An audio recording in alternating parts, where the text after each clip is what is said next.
Now, with coverage you can count on, you're watching Sports Extra. On this Grammy night, I'd like to say all of me loves all of you. So stay with me because you're all I need. The Pistons aren't playing the Magic, but they know what they're fighting for, a win over Minnesota. Fourth quarter, Jody Meeks goes bang, bang into the lane. Detroit gets within 4. Next possession for the T-Wolves. They get it inside of their big fella, Nikola Pekovic. No good. They keep the ball alive, and Andrew Wiggins lets it go. Turns away and slams the door on Detroit. Wiggins with 18 as Minnesota goes on to win 112-101. Michigan's Fever has their fans aching. The Maize and Blue get owned on the glass. Don't believe me? Just watch.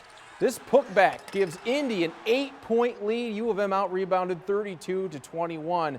Then Troy Williams starts to feel like a room without a roof because he's happy.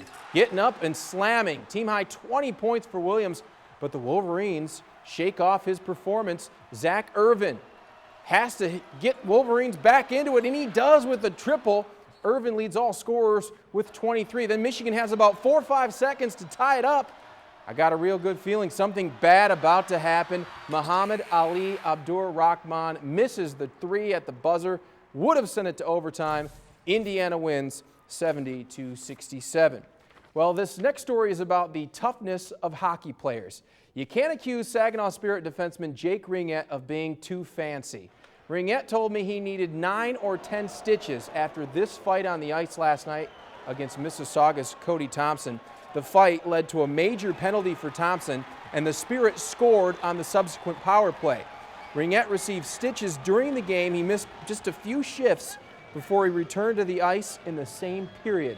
This is what Ringette's mouth looks like today. He said he feels fine, and he told me he doesn't regret a thing about the incident.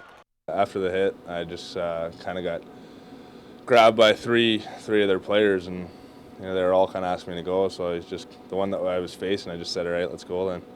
And I knew too that it would give us a power play because you get an instigator on it. So it did, and we ended up scoring in that power play, which gave us the lead, only for a short time. But I mean, I thought it was a good move to make to get us a power play. You're not worried about how it might look like 20, 30 years from now? I mean, that's the last of my worries, right? I got 2 missing teeth and a couple other scars on my face. What's one more, right? He sounds pretty good for having the stitches right there in the front of his mouth. Finally tonight, the state's only professional tennis tournament wrapped up in Midland. Nick Austin has the highlights from today's championship singles match.